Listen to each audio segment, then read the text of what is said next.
tarde, professor Rafael Moreno de Física. Trouxe uma prova do Banpará de 2018 para o cargo de técnico bancário. Essa aqui é a prova, tá? A banca era a FADESP, o nível era de nível médico, né? A escolaridade, técnico bancário. E aí existe um edital do Banpará aberto agora, a banca é outra, mas e aí, se esse vídeo tiver um número aceitável, né? Interessante de visualizações, eu continuo publicando novas videoaulas. Aí depende de você também, tá? Dê o like, compartilhe o vídeo se você conhece alguém que vai fazer essa prova e bora estudar junto. Ó, trouxe a prova segmentada aqui, tá? Eu vou mostrar para vocês e vou fazer a resolução aqui no decorrer do vídeo, beleza? E aí, em todas as questões, pausa o vídeo, dê uma lida com calma, vê o que você resolveria, tá? Vê o que você grifaria e o mais importante, vê aonde você travaria. E aí, use os comentários para que eu tente te dar um feedback personalizado. Beleza? Eu vou responder todos os comentários que colocarem aí no vídeo. Seguinte, nas agências de um banco denominadas Avenida, Bosque e Centro trabalham Alice, Benedito e Cláudia, que têm idades diferentes. A letra inicial dos seus nomes difere da primeira letra do nome da agência em que trabalham. Benedito, que não trabalha na agência Avenida, é o mais velho dos três e Cláudia não é a mais nova. Com base nessas relações, é correto afirmar que. E aí, 5 alternativas, o que eu recomendo para você? Antes da gente resolver, eu espero que você tenha pausado o vídeo e tentado. Faça isso nas 5 questões que a gente vai resolver aqui. Eu quero te mostrar o edital. Esse é o primeiro item, a estrutura lógica de relações arbitrárias entre pessoas, lugares, objetos e eventos fictícios. É assim que a banca cobra, beleza? Eu vou fazer uma espécie de tabelinha. Eu vou fazer, na verdade, um jogo da velha aqui, que vai funcionar como tabela muito bem. E aí você já vai entender a lógica. Na coluna, eu vou colocar as iniciais das agências, tá?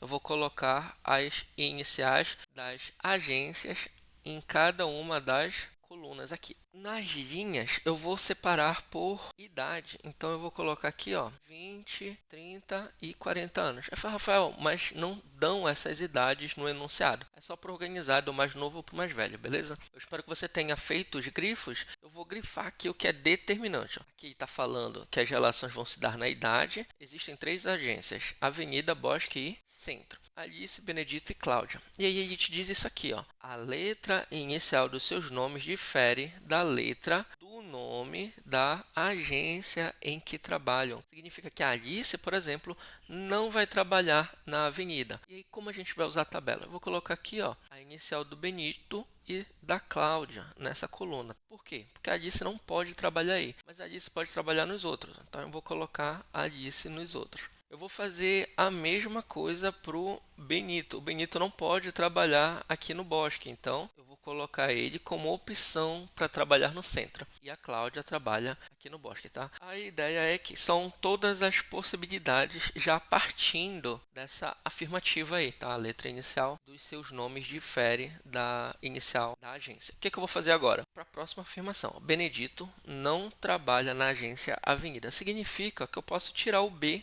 daqui das alternativas. A opção do Benedito trabalhar na Avenida é agora invalidada. E agora eu tenho certeza que quem trabalha lá é a Cláudia. Se eu tenho certeza que quem trabalha lá é a Cláudia, porque é a única opção que sobrou, eu tiro a Cláudia daqui da agência do Bosque, porque eu já sei que ela está na Avenida. Uma única opção agora para o Bosque é a Alice, eu tiro a Alice daqui da agência do centro. Quem vai ficar na agência do centro é o Benedito. Só com essas duas afirmações, eu já sei que a Cláudia está na Avenida, a Alice está no Bosque e o Benedito está no centro. Bora para as alternativas. A Alice é a mais nova, isso aqui se refere à idade, ainda não tratamos informações sobre idade. A Alice trabalha na agência Centro, na verdade ela trabalha no Bosque, isso aqui deixa a alternativa errada. Cláudia não trabalha na agência da Avenida. Não, na verdade isso aqui está certinho, tá? Cláudia trabalha na agência da Avenida. Benedito não trabalha na agência do centro. A gente viu que sim, ele trabalha na agência do centro. E Cláudia trabalha na agência Bosque. Não, a gente viu que na verdade ela trabalha na agência Avenida. Olha só, a gente eliminou 4 alternativas só se baseando ali no nome das pessoas e onde elas trabalham, tá? Mas bora continuar a leitura para a gente ter convicção na nossa resposta. Benedito, que não trabalha na agência Avenida, é o mais velho dos 3. Significa que eu deixei o Benedito bem aqui, ó. Tá? Cada quadradinho desse aqui representa, ó, esse último quadradinho, ó. Benedito trabalha no centro e tem 40 anos. Se ele é o mais velho, beleza. 40 é a minha opção de mais velha, tá? Então eu tiro a letra B aqui dessas linhas, ó. Porque o Benedito, eu já sei que trabalha no centro, tem 40 anos. Se o Benedito que tem 40 anos, eu posso tirar a Cláudia daqui, porque ela não vai ter 40 anos, ela não vai ser a mais velha, e a Alice também. Para a próxima afirmativa, Cláudia não é a mais nova. Então, a gente vai tirar a letra C aqui da menor idade, ó, e só vai sobrar a Alice. Se a Alice é a mais nova, a gente tira a Alice aqui da idade intermediária. E a gente fica com Alice com 20 anos, é a mais nova. Letra A, inclusive. Cláudia trabalha na avenida, tem a idade intermediária. E o Benedito, 40 anos, é o mais velho e trabalha no centro. Vou colocar outra questão aqui nos cards, tá, da banca FGV, que pode te interessar para que você continue treinando esse tipo de problema. E claro, se você ficou com dúvida, use o espaço dos comentários para que a gente enriqueça a sua compreensão, tá bom? Beleza, da afirmação, nem todo magro é saudável e nem todo gordo é doente, conclui-se que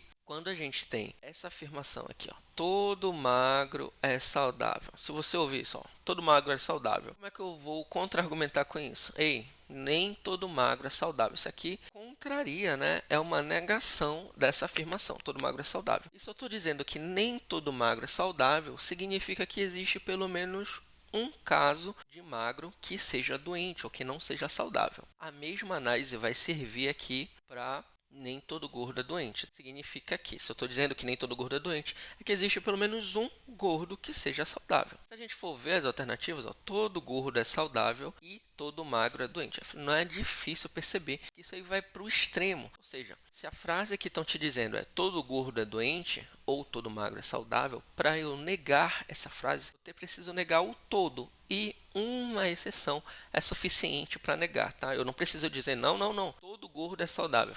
Isso não é verossímil, tá? Isso não é compatível com a verdade, tá? Isso também não é lógico. E a mesma coisa, todo gordo é doente e todo magro é saudável. Eu não posso afirmar nenhuma dessas duas aqui, tá? A quantidade de magros saudáveis é superior ao de gordos doentes. Você vai ver que a letra C e a letra D são comparações entre magros saudáveis e gordos doentes. E essa afirmação da 12ª questão não se trata de uma comparação entre um e outro. Trata-se de afirmações que generalizam o status de saúde de uma pessoa magra e de uma pessoa gorda. E aqui, ó, há pelo menos um gordo saudável. Ou seja, para eu negar esse todo aqui, basta que exista uma exceção para que essa frase aqui, todo gordo é doente, seja falsa. E a mesma coisa, há pelo menos um magro doente. Ou seja, basta uma exceção. Pegou a ideia? Questão de lógica livre de cálculo, questão que eu considero tranquila, mas se você achou confuso ou achou estranho alguma consideração, use espaço para comentar e aí a gente amadurece, beleza? A gente desenvolve um pouco mais. Beleza, na moldura abaixo há as medidas recomendadas para a confecção de uma escada, em que as medidas dos pisos, patamares horizontais,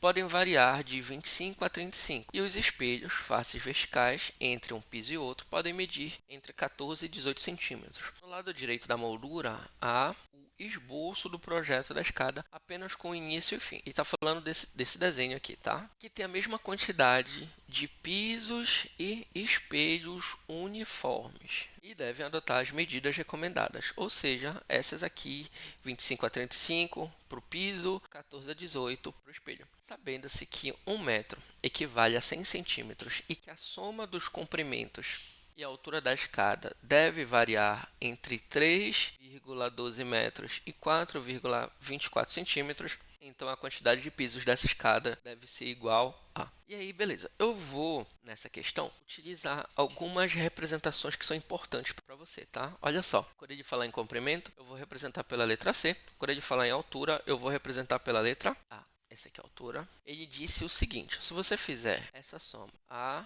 mais C, ou seja, comprimento mais a altura, isso tem que ser menor que 4,24 e tem que ser maior que 3,12 metros. Só que existe uma consideração. Se você estiver falando em comprimento, você está falando em x, que é o número de degraus, é o que a gente está procurando, vezes a altura do piso. Se você estiver falando em A, que é a altura total da escada, você está falando no número de degraus vezes a altura do espelho. Então, você pode escrever este A mais C como sendo x vezes o número de pisos mais x vezes o número de espelhos. Ou, de outra forma, se você preferir, x, vamos tirar o x em evidência, P pisos mais espelhos. Se ficou confuso, por favor, comenta aqui, tá? Olha só, A mais C, ou seja, o que ele te diz bem aqui, ó. Esse A mais C, ó, é essa soma do comprimento mais a altura da escada. Por isso que eu estou escrevendo esse A mais C. E tem que estar entre 3 e 12 e 4 e 14. O que a gente vai fazer agora? Para a gente descobrir o número de degraus que é aceitável, esse x aqui, a gente pode utilizar alguns valores para piso e espelhos. E aí, para ajudar a gente a se aproximar da resposta, a gente vai usar limites extremos. Ou seja, eu vou utilizar os menores valores aqui inicialmente, ou seja, 24 centímetros para o piso e 14 centímetros para o espelho, tá? Vou fazer essa soma bem aqui, ó. 14 mais 25 vai dar 39 centímetros. E 39 centímetros é igual, posso colocar aqui, ó, x vezes 39. Beleza. E aí, o que a gente vai fazer? A gente vai utilizar aqui, ó, um mínimo, tá? A gente vai usar o menor valor para essa soma entre altura e comprimento para fazer a comparação, beleza? Olha só, se eu coloquei aqui 39 em centímetros, eu tenho que colocar essa informação aqui dessa soma também em centímetros. Se eu colocar os degraus em metros, tá? As informações do degrau em metros, eu tenho que colocar em metros. Aqui eu vou escolher em centímetros para a gente evitar números decimais, tá? Mas se você quiser colocar em metros, também vai funcionar, tá? Ó, se eu colocar em centímetros aqui, vai ficar 312 centímetros igual a x, que é o número de degraus, vezes 39. E aí, bora fazer, para a gente encontrar agora o valor de x, não fica difícil. Basta eu fazer 312 dividido por 39. Tá, se eu tenho 312 por 39, eu começo a fazer pequenas simplificações para me ajudar a fazer o cálculo, tá? O que eu vou fazer aqui? Percebo que os dois são múltiplos de 3, então eu vou dividir em cima e embaixo por 3. Aqui em cima vai ficar 104, aqui embaixo vai ficar 13. Beleza? E aí, se a gente for fazer essa divisão 104 por 13, olha só, se eu fizer 10 vezes 13, eu tenho 130. Se eu fizer 9 vezes 13, eu vou ter, ó, 130 menos 13 vai ser 117. E agora 8 vezes 13, 117 menos 13 vai dar 104. Pronto, 104 por 13, a resposta dá exatamente 8. Se eu tiver as menores dimensões, eu vou precisar de pelo menos 8 degraus, tá? Se eu tiver menos que 8 degraus, essa configuração aqui mínima não vai ser possível. Ou seja, com este cálculo que eu fiz, eu elimino a letra E. Tudo bem? Porque eu não vou eliminar as outras. Se eu fizer o cálculo, eu vou ver que eu consigo, com essas dimensões do degrau, ter 10 degraus, por exemplo. Beleza? O que eu vou fazer agora? Eu vou analisar o máximo bem aqui. Essa configuração aqui, só que com os tamanhos máximos do degrau, tá? Com as dimensões máximas do degrau, ou seja, 35 e 18. Se eu fizer 35 mais 18, vai dar 5 com 8 dá 13, vai 53 centímetros. Ó, eu vou fazer essa conta mais aqui para o meio. Vou só organizar aqui. Vou fazer com outra cor. A gente meio que vai continuar este raciocínio bem aqui, tá? A mais C tem que ser igual a x vezes 53, que foi o que a gente achou. Só que aí, aonde tem A mais C, eu vou usar o valor máximo da escada, que vai ser 424 centímetros. Isso vai ter que ser igual a x vezes 53. Para eu encontrar o valor de x, eu vou ter que fazer 424 dividido por 53. Beleza? Olha só, esse raciocínio vai ser parecido com o que eu estava fazendo, tá? Como esses valores são muito altos, não consigo simplificar. O que eu vou fazer? Vou fazer uma pequena tabuada aqui, ó. Multiplicar qualquer número por 10 é muito fácil, porque basta eu acrescentar neste número um zero no final. Daqui eu vou tirar, para eu fazer vezes 9, basta eu tirar 53 daqui, ó. Então, 530 menos 50 vai dar 480. Só que não é 50, né? É 53. Então eu tenho que tirar mais 3. Vai ficar 77. Beleza? Para eu fazer vezes 8, eu vou fazer o mesmo raciocínio. Eu vou tirar 53 daqui. Isso aqui vai dar 7 menos 3, 4. E 7 menos 5 vai dar 2. 424. E aí, novamente, dá 8 degraus. E aí, olha só. O que você tem que pensar? Com as dimensões máximas do degrau, ou seja, maior comprimento do piso e maior comprimento do espelho, 8 degraus atende, tá? Mas aí, se eu tiver mais degraus, já não vai atender. Beleza. A gente chegou aqui no número 8 duas vezes, o que diferencia um cálculo do outro. Nesse cálculo aqui, a gente utilizou os menores tamanhos para degraus, tá? E aí, com os menores tamanhos de degrau, a gente eliminou o 7. Ou seja, o 7 de 7 degraus. Agora, como a gente está com o maior tamanho dos degraus, a gente vai eliminar o quê? Valores maiores que 8. O que isso significa? Se a gente tivesse 9 ou 10 degraus e essa dimensão aqui das medidas do piso e do espelho, a gente ia ultrapassar o valor de 4,24 metros ou 424 centímetros. Beleza? Se a gente tiver uma questão assim, novamente na prova, o que a gente pode fazer? A gente vai analisar o mínimo, elimina o que for menor. Depois analisa o máximo, elimina o que for maior. E a minha resposta vai aparecer, beleza? Assim como apareceu aqui o 8 duas vezes. A questão ficou um pouquinho extensa e eu utilizei alguma linguagem aqui que pode ser confusa, especialmente para alguns alunos de ensino médio. Se for o caso, comenta e eu tento explorar isso um pouco melhor nos próximos vídeos, beleza? Tá, vamos para a próxima questão. Próxima questão, e na verdade eu espero questões assim, num concurso de banco, é sobre dinheiro. Na carteira de dinheiro de uma pessoa, há 9 cédulas, similares às do quadro abaixo. Utilizando pelo menos uma cédula de cada valor, essa pessoa poderá pagar uma conta a partir de R$17, com um exemplar de cada cédula, até R$51, utilizando os 3 exemplares de cada cédula que tem na carteira. Dos valores apresentados abaixo, o único que pode ser pago para essa pessoa pelo menos uma cédula de cada valor, exatamente, sem necessidade de troco.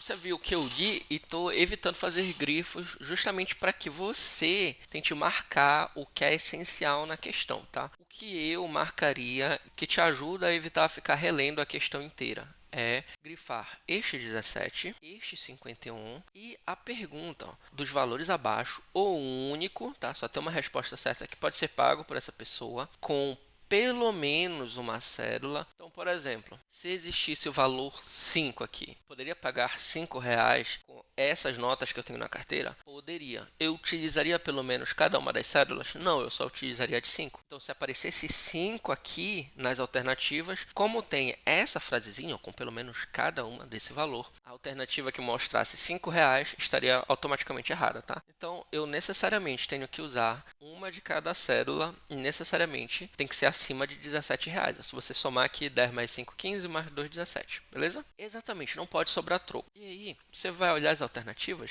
você vai ver que a gente tem valores baixos, próximo aqui do 17, e a gente tem valores altos, mais próximos do 51. Então, a gente vai fazer uma análise diferente para cada uma das duas, tá? Então, por exemplo, esses dois daqui de baixo, a gente vai utilizar aqui pelo menos uma de cada cédula que já tem R$17. Então, eu vou fazer assim, ó, 2 mais 5 mais 10. Já tem R$17 aqui. Como eu faria para chegar em 18, por exemplo? Para chegar a 18, eu precisaria de uma cédula de R$1. Eu não tenho cédula de R$1. Eu só tenho de 2, de 5 e de 10. O máximo, o mais próximo que eu conseguiria chegar seria 19, se eu tivesse mais uma cédula de R$2 aqui. Mas não é 19 o que ele está procurando. E detalhe, o valor que tu tem que chegar é exatamente e sem necessidade de troco. Numa situação real, se você quiser se aproximar, você ia fazer essa configuração aqui, né? Duas de R$2, uma de 5, uma de 10, e você receberia um de troco, tá?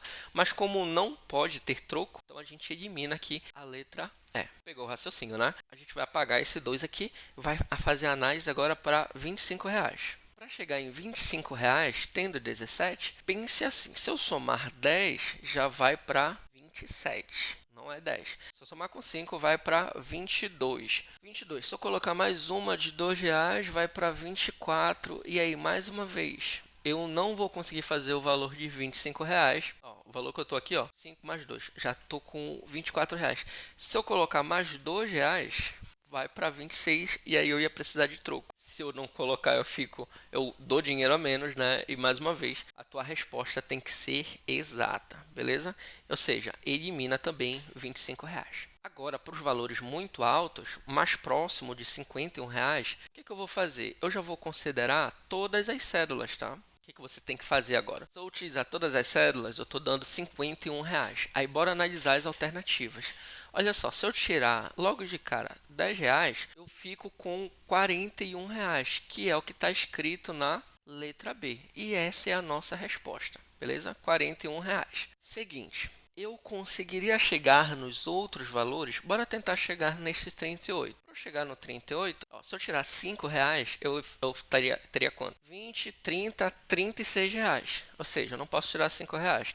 Seria tirar muito dinheiro. Eu posso tirar estes R$ 2 aqui? Manter a de 5 e tirar R$ 2, eu conseguiria isso? Beleza, ó. 30, 35 e 39. Eu também não vou conseguir o 38. Ou eu vou dar dinheiro a mais, o que vai demandar troco, que não é o que a questão quer. Ou eu vou dar a menos e também não é o que a questão quer, beleza? E aqui tem um R$ 43. A gente tinha essa configuração aqui, né? E aí, para eu fazer R$ 43, se eu tinha 41 até agora, eu ia ter que ter mais uma cédula de R$ 2. Eu falei, não, eu só posso utilizar o que eu já tenho na carteira, né? E se eu tiver mais R$ 2, aí eu já estou mudando a questão. E não é isso que a questão pede, beleza? Questão para manipular dinheiro, não considero uma questão complicada, tá? Mas se você achou difícil, mais uma vez, utilize os comentários para que a gente tente refinar a sua compreensão ou melhorar a minha explicação aqui, beleza? E aí vamos para a última questão, 15ª. Aproveita, lê o enunciado com calma e me diz o que você responderia. Beleza, última questão. Bora dar uma ampliada. Essa questão aqui você vai ver que a gente trabalha com proposições, tá? A banca faz diversas afirmações e a gente tem que tirar alguma conclusão desse meio. Em uma sala, há um técnico bancário que trabalha em uma das 4 áreas: administrativa, técnica, financeira ou operacional. Foram feitas 4 afirmativas a seu respeito, das quais 3 são verdadeiras. E aqui, essas são as afirmações. Ele não é da área operacional, ele é da área financeira, ele é da área técnica, ele é da área administrativa. É verdadeiro o enunciado que afirma que o técnico, e aí outras alternativas aqui, tá? Primeiro, bora grifar o que tem de determinante, ó. Ele trabalha em uma das 4 áreas, tá? O que isso quer dizer? Se a gente chegar numa configuração em que aparece ele trabalhando em 2 ou mais áreas, essa configuração está errada. 3 informações são verdadeiras. Se 3 são verdadeiras, significa que uma vai ser falsa. Uma necessariamente é falsa. E aí, ao invés de ficar verificando as configurações de 3 verdadeiras, a gente verifica a situação de que uma seja falsa. É muito mais simples, né? Para que você entenda o que eu estou dizendo, a gente vai aqui para as afirmativas. E aí, logo esta primeira, a gente vai dizer que ela é falsa. Se ela é falsa, as outras 3 são verdadeiras. O que significa dizer que essa afirmativa aqui é falsa? Ele não é da área operacional. Se isso é falso, significa que ele é operacional. Se a segunda é verdadeira, significa que ele é do financeiro. Se a terceira é verdadeira, ele não é técnico e ele é da área administrativa, se a quarta afirmativa for verdadeira. E o que você percebe? Se a gente tiver esta configuração aqui, se a gente tiver essa configuração aqui, falso, verdadeiro, verdadeiro, verdadeiro, ele tem 3 áreas aqui ocupadas, tá? E não pode, ele só ocupa uma das 4 áreas. Então, agora a gente vai olhar as alternativas. Ó. Letra D, ele é da área operacional. Isso aqui tem que estar errado, porque se ele é da área operacional, significa que ele também vai ser financeiro e também vai ser administrativo. E não é assim, tá? E significa que, necessariamente, essa primeira afirmação aqui é verdadeira, tá? Porque se ela for falso, significa que ele vai acumular 3 cargos. E ele não pode, vai contra o enunciado. Como a gente está procurando saber quais dessas é verdadeira, então a gente já eliminou uma e a gente já sabe que ele não é da área operacional. Eu vou mudar a cor da caneta aqui para que a gente faça a análise de outra configuração. Eu já sei que a primeira é verdadeira, tá? Olha só, essa terceira questão tem a mesma estrutura dessa primeira. Então, bora pular da segunda para a terceira, tá? Bora considerar que essa terceira aqui seja falsa. Se ela é falsa, a segunda é verdadeira e a quarta é verdadeira também. E nessa configuração, o que que a gente vai ter? Ó, de roxo, só considerando essa segunda configuração. Nessa segunda configuração, ele não é operacional, porque a gente viu que é verdadeira a primeira afirmação, não é operacional. A segunda vai ser verdadeira, ele é do financeiro. Tá? Se essa aqui é falsa, significa que ele é da área técnica, é técnico, e se aqui é verdadeira, ele também é da área administrativa. Se a gente estiver nessa configuração aqui, em que a terceira é falsa, novamente a gente tem ele acumulando 3 cargos, tá? Ou seja, a gente não respeita essa configuração aqui de ele estar ocupando só um cargo. Significa que, se a gente disser que a terceira afirmativa é falsa, gera incongruência, significa que ela é verdadeira, beleza? Então eu vou riscar aqui. E eu já sei que a terceira também é verdadeira. Ou seja, se ela é verdadeira, essa letra C aqui, ó, não é da área técnica, é a nossa alternativa, porque ela está certíssima. Você pararia a sua resolução bem aqui. Você pararia a sua resolução bem aqui, tá? Eu vou continuar porque é interessante que a gente analise as outras alternativas, mas você já pararia aqui. Beleza? Eu vou mudar a cor da caneta. Você entenda que a gente está mudando a análise. Agora, bora analisar a segunda sendo falsa. E lembrando que a segunda e a quarta têm uma estrutura parecida, tá? Então, por aqui, para a segunda sendo falsa. Seguinte, se a segunda é falsa, o que que a gente vai ter? A última sendo verdadeira, a primeira sendo verdadeira, a terceira e quarta também, tá? A gente já viu que a terceira é verdadeira e que a primeira também. Então, se a primeira é verdadeira, ele não é operacional, a gente já sabia disso. Ele não é da área técnica, como a letra C está dizendo. Tá, agora bora analisar essa aqui, ó. Ele está dizendo, ó, falso aqui, ele é da área financeira. Significa que ele também não é do financeiro, não é financeiro, não é financeiro. E a última, ele é ADM, é ADM. Beleza. E aí, se a gente for para as alternativas, ó, se a gente tiver aqui essa configuração de verdadeiro ou falso para as alternativas, a gente tem, ó, ele não é da área financeira, ok, tudo bem. Aqui ele é da área administrativa. Olha só, se a gente tiver essa configuração, a gente vai ter o seguinte problema. Essa letra E fica sendo verdadeira e a letra A também fica sendo verdadeira. Olha só, se a gente tiver essa configuração aqui que eu estou fazendo de vermelho, qual problema a gente vai ter? A gente vai ter que ele não é da área financeira, a letra E estando certa. A gente tem que a letra C também estará certa. A gente também tem que ele é da área administrativa, também estando certa. A gente não pode ter 3 opções certas na prova de concurso. E se eu não posso ter 3 opções certas, eu não posso fazer essa afirmativa aqui sobre este técnico, beleza? Beleza, a gente vai para a última alternativa. Eu vou apagar isso aqui para que a gente continue preenchendo, para que a gente só analise a última configuração. Lembrando, a gente já sabe qual é a resposta certa, mas aí pode ser interessante para você que a gente faça essa análise. E aí eu vou fazer essa análise em verde, tá bom? Para que você entenda que eu estou mudando as configurações aqui. E qual é essa última configuração que eu vou analisar? A última sendo falsa e a segunda sendo verdadeira. Nessa configuração, ele segue não sendo operacional, porque a primeira afirmação é verdadeira, não é técnico, vou só escrever assim, não é técnico. E aí, se eu digo, ele é da área financeira, se isso aí é verdade, então ele é do financeiro. E a quarta, ele não é do administrativo. Olha só, bora analisar as alternativas com essa configuração aqui, tá?